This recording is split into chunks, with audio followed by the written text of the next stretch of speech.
August 29th, 1945. Somewhere in the jungles of northern Borneo. The air is thick with humidity, pressing down like a wet cloth over the skin. Beneath the canopy of mahogany and ironwood trees, light filters through in broken golden streaks. The earth is soft, rotted leaves mixed with mud. A narrow path winds through the undergrowth, barely visible, worn down by years of silent feet moving in single file. The cicadas scream their relentless chorus. The jungle smells of decay and growth happening simultaneously, the way all living things in the tropics exist at the edge of death and rebirth. In a clearing, hidden from aerial view by the dense roof of green, stands a structure that can barely be called a building. Wooden planks, some rotted through, form walls that do not quite meet. The roof is corrugated metal, rusted red and patched with palm fronds. There are no windows, only gaps between boards. Inside, the air does not move. It hangs, suffocating, laced with the smell of sweat, blood, and something older and more terrible, the odor of human suffering that has soaked into the wood itself. 12 women sit or lie on the dirt floor.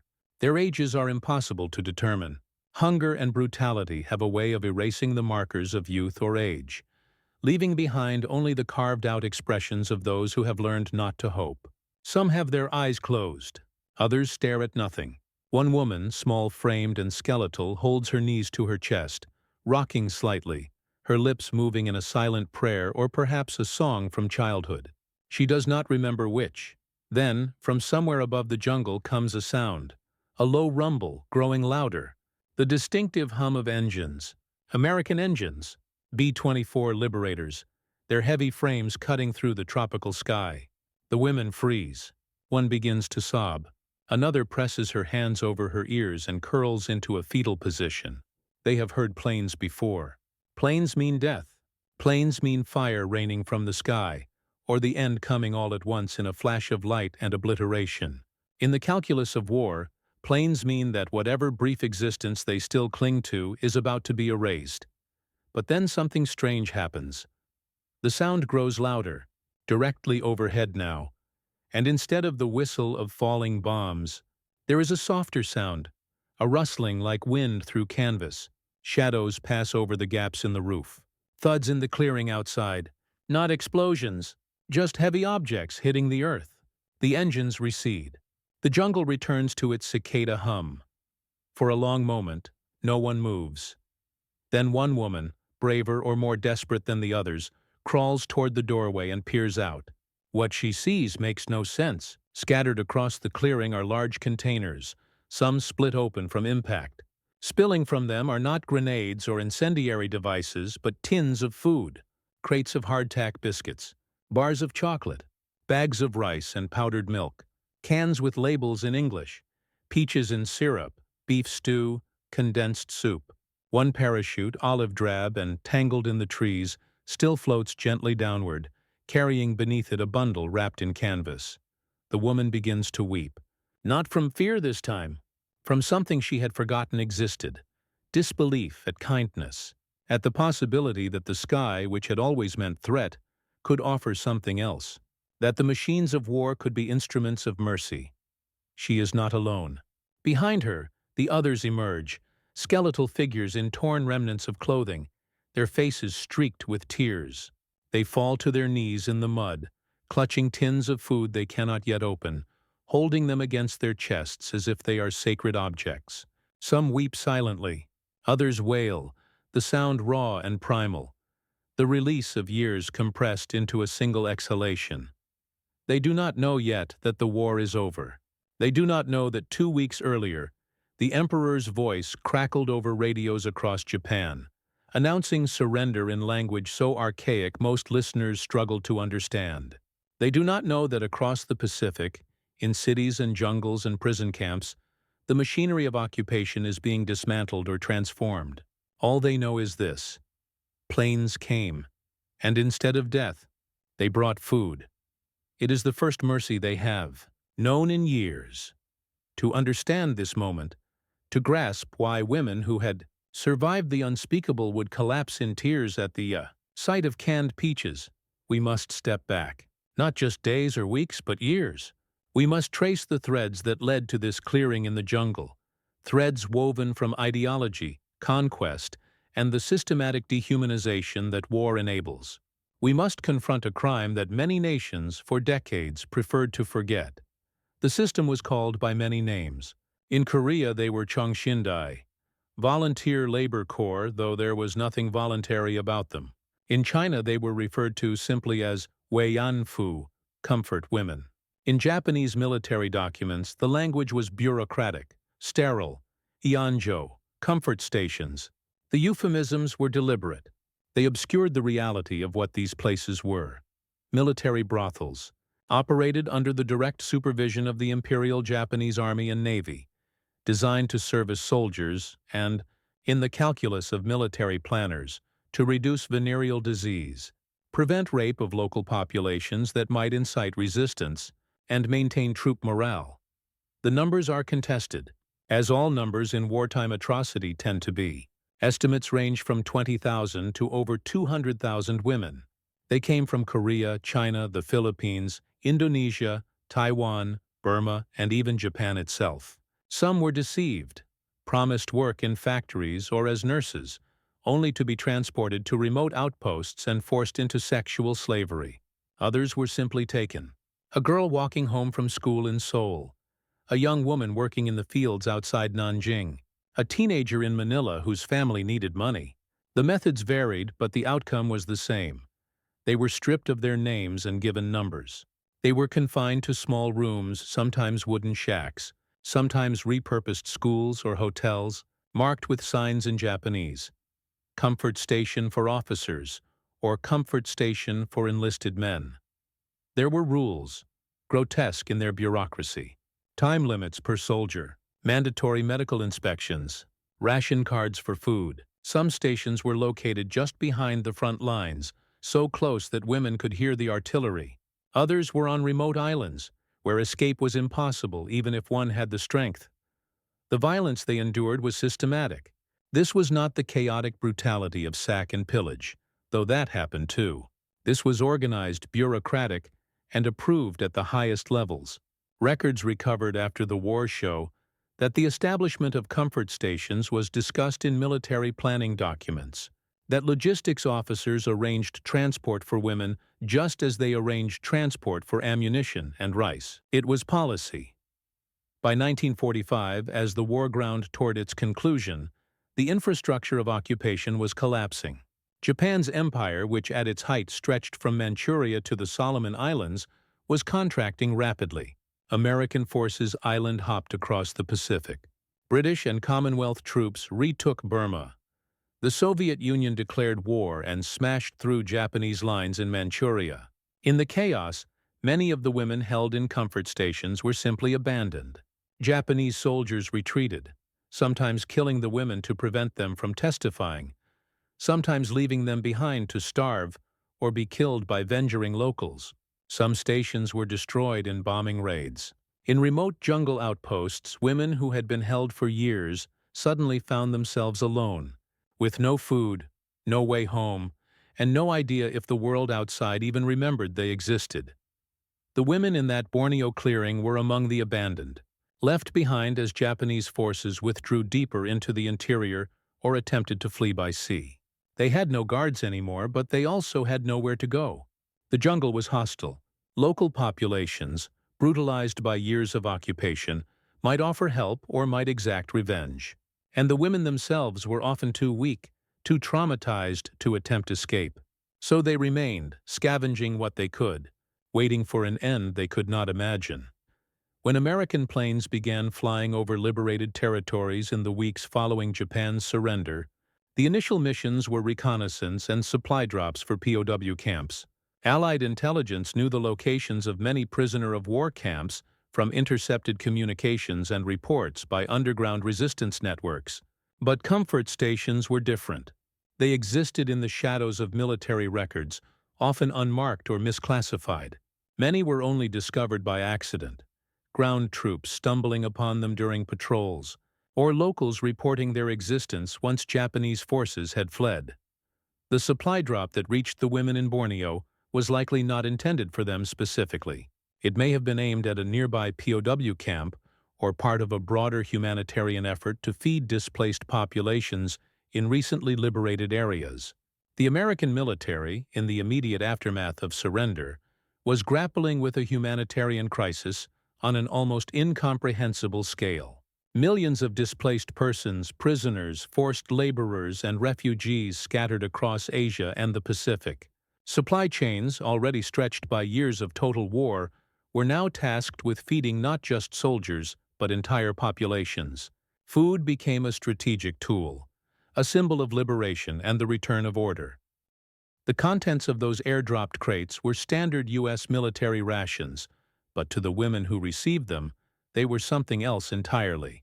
Each tin of Spam, each bar of chocolate, each bag of rice represented not just nutrition, but a reversal of the logic they had internalized.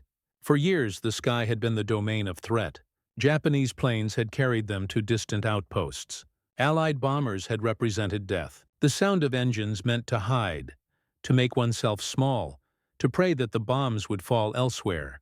Now the same sound carried sustenance.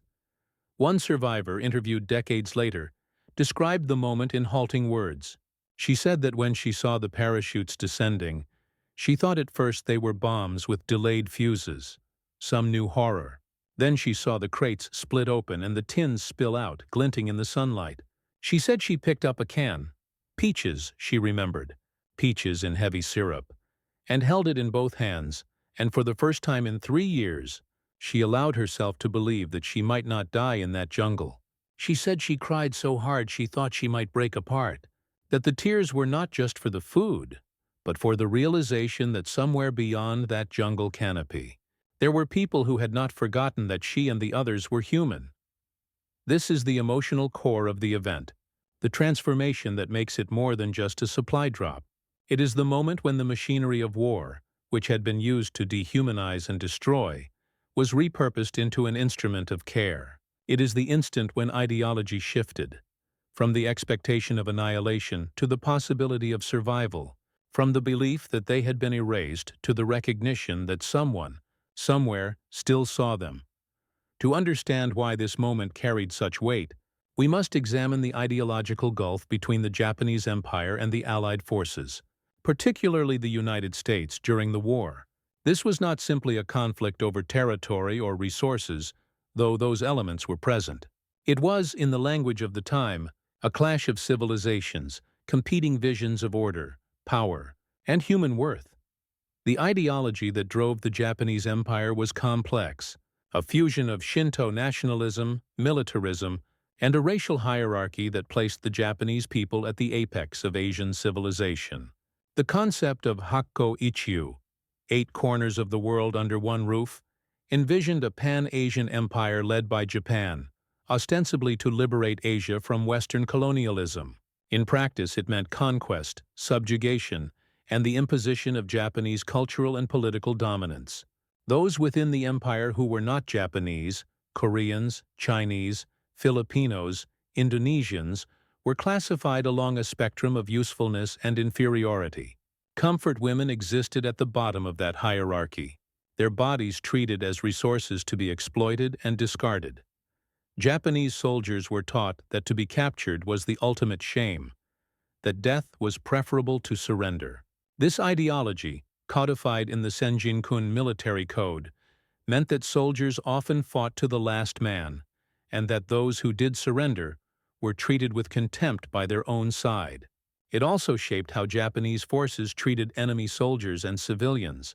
If surrender was shameful for oneself, it was doubly so for the enemy. Prisoners of war and occupied populations were often treated with cruelty that reflected this worldview. They had lost, therefore they were beneath consideration. The women in comfort stations occupied an even lower rung. They were not soldiers. They were not even prisoners of war. They were, in the logic of the system, objects. Their suffering was invisible, unrecorded, a footnote to the larger machinery of empire. The idea that such women might be entitled to food, medical care, or basic dignity was foreign to the system that created the stations. When supplies ran short, they were the first to go without. When retreat came, They were expendable. Contrast this with the American approach, shaped by a different set of ideologies. The United States entered the war in the Pacific with a narrative of liberation, freeing occupied peoples from Japanese tyranny, restoring sovereignty to nations, defending democracy. This was not purely altruistic. American strategy was also driven by geopolitical interests, resource access, and the containment of Japanese expansion. But the rhetoric mattered. It shaped policy. It influenced how American forces treated liberated populations, how they allocated resources, and how they presented themselves in occupied territories. American abundance was central to this narrative. The United States was the arsenal of democracy, a nation whose industrial capacity could outproduce the Axis powers combined. This was not just propaganda, it was quantifiable reality. By 1945, the U.S. was producing more than half of the world's manufactured goods. American soldiers were better fed, better equipped, and better supplied than any other fighting force. When they liberated territories, they brought with them crates of food, medical supplies, construction materials. They rebuilt bridges, distributed rations, established field hospitals. For the women in the Borneo jungle, the food that fell from the sky was a physical manifestation of this abundance. It was not just sustenance. It was proof that the world they had been severed from still existed, and that it operated on different principles. In the Japanese system, they had been at the bottom. In the American system, they were recipients of aid, human beings whose hunger mattered. This is not to romanticize American conduct in the war. American forces committed atrocities too. The firebombing of Tokyo, the atomic bombings of Hiroshima and Nagasaki, incidents of rape and violence against civilians. The record is complicated, but in the specific context of this moment, in this clearing, the contrast was stark. The planes that came did not bring bombs, they brought food. The historical evidence for the existence and operation of comfort stations is now overwhelming, though for decades it was buried or denied. In the immediate aftermath of the war, the Allied occupation of Japan, led by General Douglas MacArthur, made a strategic decision not to prosecute Japanese leaders for the comfort women system. The focus of the Tokyo War Crimes Tribunal was on conventional war crimes, massacres, mistreatment of POWs, aggressive war. Sexual slavery was not included in the charges. Some historians argue this was a deliberate omission, driven by Cold War considerations and the desire to rehabilitate Japan as a bulwark against communism in Asia. Others point to the broader context of the time, when systematic wartime sexual violence was not yet recognized as a distinct category of war crime. Documents were destroyed. In the final weeks of the war, as surrender became inevitable, Japanese military units burned records across the empire. Orders to destroy evidence of comfort stations were explicit, found in surviving telegrams and post-war testimonies. But some documents survived. In archives in Tokyo, Seoul, and Washington, researchers have uncovered military logistics reports detailing the transport of women, medical records from comfort station inspections, and regulations governing their operation. In Okinawa, a cache of military documents was discovered in the 1990s that included detailed rosters of women assigned to various stations, complete with ages, origins, and identification numbers. Survivor testimony has been even more crucial. Starting in the 1990s, women who had been held in comfort stations began to speak publicly, breaking decades of silence. Kim Hak-sun, a Korean survivor, was the first to testify publicly in 1991. Her courage opened the floodgates. Within a few years, hundreds of women from multiple countries came forward. Their accounts varied in details, but were consistent in the core facts: deception or coercion, confinement, systematic rape, brutal conditions, and the trauma that lasted for the rest of their lives. Their testimony faced skepticism and outright denial. Japanese nationalist groups claimed the women were voluntary prostitutes, or that their accounts were fabricated for political or financial gain. These denials have persisted, fueled by a segment of Japanese society that sees acknowledgement of wartime crimes as a stain on national honor. But the weight of evidence, documents, testimonies, and corroborating records from multiple sources has made denial increasingly untenable. In 1993, the Japanese government issued the Kono Statement, acknowledging military involvement in the comfort women's system and offering an apology, though disputes over the adequacy of that apology continue. What the evidence makes clear is that the women in the Borneo clearing were not anomalies. They were part of a vast, organized system, and when American planes dropped food over liberated territories in the weeks after surrender, they were reaching not just POWs or displaced civilians, but also the survivors of one of the war's most hidden crimes. The symbolic power of food in this moment cannot be overstated. Food is the most basic human need, but it is also layered with meaning. To give food is to acknowledge life, to affirm that the recipient's survival matters. To withhold food is to erase, to say that hunger is deserved or irrelevant. In the context of the Pacific War, food became a marker of ideology. Japanese soldiers in the final years of the war were often on the brink of starvation. Supply lines had been cut by American submarines and air raids. On islands like Guadalcanal, New Guinea, and Saipan, Japanese troops resorted to eating bark, roots, and in some cases, the dead. The policy of Gyokusai, honorable death rather than surrender, meant that even when starvation was inevitable, retreat or capitulation was forbidden. Soldiers were expected to fight until they died or were killed. In this context, hunger was a form of loyalty, a sacrifice for the emperor. For comfort women, hunger was something different. It was not ideological sacrifice, it was neglect. They were not soldiers. They received the smallest rations, often the scraps left over after soldiers and staff had eaten. In stations near the front lines, food supplies could disappear entirely for days or weeks. Women weakened, became sick, died of malnutrition or diseases exacerbated by starvation. Their hunger was invisible, unrecorded, a side effect of a system that did not see them as fully human. When American supplies began to reach liberated areas, the contrast was immediate. U.S. military rations, even the basic ones, were abundant by the standards of most of the world in 1945.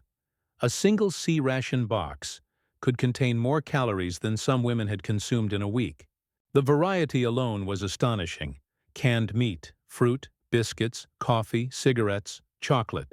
These were not luxuries for American soldiers. They were standard issue. For the women receiving them, they were almost incomprehensible.